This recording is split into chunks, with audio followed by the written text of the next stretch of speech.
Hello friends, welcome to my channel Deepak exotic pets Rajahmundry. First of all మన channel subscribe చేసుకోకపోతే subscribe చేసుకోండి.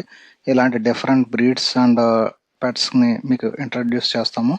And next ఏంటంటే, మీకు ఏదైనా కంటెంట్ గురించి తెలుసుకోవాలనుకుంటే కామెంట్ చేయండి. కామెంట్ చేస్తే మీకు ఆ కామెంట్లో మీరు చెప్పే దాన్ని బట్టి నేను నెక్స్ట్ ఆ కంటెంట్ని రెడీ చేసి మీకు చెప్పడం జరుగుతుంది. ఈ వీడియోలో చూస్తున్నారు కదా షుగర్ గ్లైడర్స్, అంటే వైట్గా ఉంది కదా అది లూసీ గ్లైడర్ అండ్ వేరేది గ్రే గ్లైడర్. సో ఇవి మన రెగ్యులర్ డాగ్స్, బర్డ్స్ కంటే కూడా ఇవి కూడా ఫ్రెండ్లీ యానిమల్సే. సో వీటిలో కూడా వైల్డ్ ఉంటాయి. సో ఇప్పుడు మీకు చూపిస్తుంది ఏవైతే ఉన్నాయో ఇవి ఫ్రెండ్లీ అనమాట. చాలామందికి ఉడతల్ని పెంచుకోవాలనుకుంటుంది, దానికి ఆల్టర్నేటివ్గా షుగర్ గ్లైడర్ని పెంచుకోవచ్చు. ఇవి చూడటానికి చిన్న సైజు ఉడతల్లాగా ఉంటాయి. అండ్ వీటికి ఫుడ్ మెయింటెనెన్స్ వచ్చి ఎక్కువగా ఫ్రూట్స్ తింటాయండి. ఆబ్వియస్లీ నాన్ వెజిటేరియన్ అని అన్నాను. ఫ్రూట్స్ ఒకటే కాదు, దాంతోపాటు వీటికి మీల్ వామ్స్ కానీ లేదా డ్రై వామ్స్ కానీ ఇస్తూ ఉండాలి, అది బెటర్. అంతేకాకుండా బాయిల్డ్ ఎగ్ కూడా ఇవి తింటూ ఉంటాయి.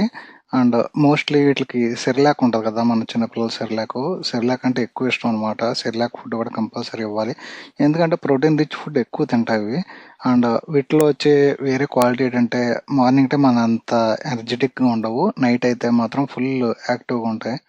ఇంకా మరిన్ని వీడియోస్ కోసం మన ఛానల్ని రెగ్యులర్గా ఫాలో అవుతూ ఉండండి. Thank you.